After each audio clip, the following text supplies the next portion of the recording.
नमस्कार, आयुष्मान भवा। मैं डॉक्टर अलका राय, आपकी अपनी डॉक्टर, और आज का टॉपिक रहेगा इनफर्टिलिटी।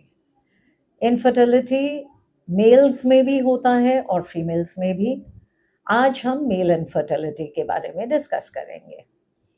एक्चुअली जो मेल इनफर्टिलिटी होता है, वो थोड़ा अब ज़्यादा हो गया है because again the problem is a sedentary lifestyle. And male infertility बहुत आसान है, उसको पकड़ना भी, उसको ट्रीट करना भी। और आम तौर से होता क्या है कि क्योंकि वो बहुत सरल काम है, उसको हम भूल जाते हैं करना। लेकिन इम्पॉर्टेंट है ना, क्योंकि मेल और फीमेल दोनों चाहिए एक बच्चे को क्रिएट करने के लिए।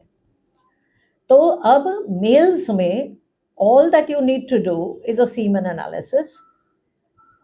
बहुत ही सस्ता जांच है। अक्सर उसमें प्रॉब्लम्स आएंगी अगर हम नहीं जानते हैं कि उसको कब कराना है। सो एक्चुअली सीमन एनालिसिस 1 हफ्ते के एब्स्टिनेंस के बाद ही कराया जाता है। मतलब 1 हफ्ते आप अपने पार्टनर से दूर रहेंगे और फिर अपना सीमेन का जांच कराएंगे। सीमेन एक्चुअली आपको सिर्फ और सिर्फ काउंट्स नहीं देता है, वो ये भी बताता है कि एक्टिव स्पर्म्स कितने हैं, नॉर्मल स्पर्म्स कितने हैं, एबनॉर्मल स्पर्म्स कितने हैं। तो और हर रिपोर्ट में ये सारी डिटेल्स दी जाती हैं। अच्छा, आप सब लोग रिपोर्ट्स बहुत आसानी से पढ़ सकते हो, क्योंकि जितने रिपोर्ट्स आपको दिए जाते हैं ना, एक साइड में नॉर्मल वैल्यू हमेशा दिया जाता है। तो आप खुद ही जानकारी ले सकते हो कि हाँ भाई, ये नॉर्मल है या बढ़ा हुआ है या कम है। तो सीमेन एनालिसिस में दो ही प्रॉब्लम आते हैं, या तो ओलिगोस्पर्मिया यानी स्पर्म्स का काउंट कम है, या एज़ोस्पर्मिया मतलब एक भी स्पर्म नहीं है। जब एज़ोस्पर्मिया आता है, दैट इज सीरियस। अक्सर एज़ोस्पर्मिया मिलता है जब बचपन में किसी मेल को टीबी हो गई होती है, उसमें लापरवाही होती है, उस टाइम सही ट्रीटमेंट नहीं मिलता है, तो एज़ोस्पर्मिया के चांसेस हैं। एज़ोस्पर्मिया अदर बहुत बहुत और भी चीज़ें हैं जिसकी वजह से एज़ोस्पर्मिया हो सकता है, बट कॉमनेस्ट जनरली जो फैक्टर होता है वो टीबी होती है।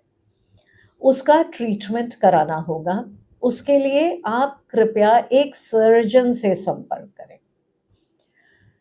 बिकॉज बहुत बार क्या होता है कि हो सकता है कि आपके स्पर्म्स बन रहे हों, लेकिन बाहर आने में कोई ब्लॉकेड हो, जिसकी वजह से कि स्पर्म्स बाहर स्पर्म काउंट में नहीं दिख रहे हैं। तो इसलिए सबसे पहला आपका go to person will be a surgeon. तो 1 हफ्ते परहेज करके ही सीमन एनालिसिस कराए। एंड हर चीज के लिए clean habits are important. For males, basically stay away from smoking, from drugs, from alcohol.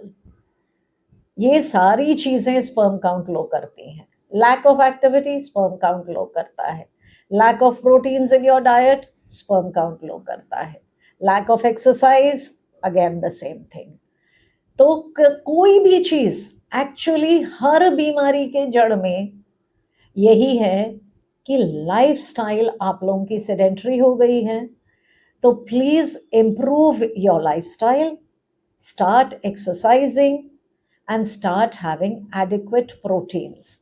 Mails का एक बहुत बड़ा प्रॉब्लम होता है जिमिंग करना। जिमिंग जरूर करें, exercise is very good, but please do not take the supplements which are given there, because जितने जिम के सप्लीमेंट्स है मैक्सिमम में स्टेरॉइड्स होते हैं, which is bad for you. So avoid supplements but do the exercise. तो कोई भी अगर स्पर्म काउंट में, जैसे अगर ओलिगोस्पर्मिया आया, ओलिगोस्पर्मिया मतलब क्या है कि 60 मिलियन हम लोग जनरली नॉर्मल मानते हैं, लेकिन 30 मिलियन भी होगा तो कंसेप्शन पॉसिबल है। लेकिन कोशिश यही रखनी चाहिए कि 60 मिलियन प्लस हो स्पर्म काउंट। वैसे तो एक ही स्पर्म चाहिए ना एग को फर्टिलाइज करने के लिए, but there is a lot of wastage which happens. So your sperm count should be adequate.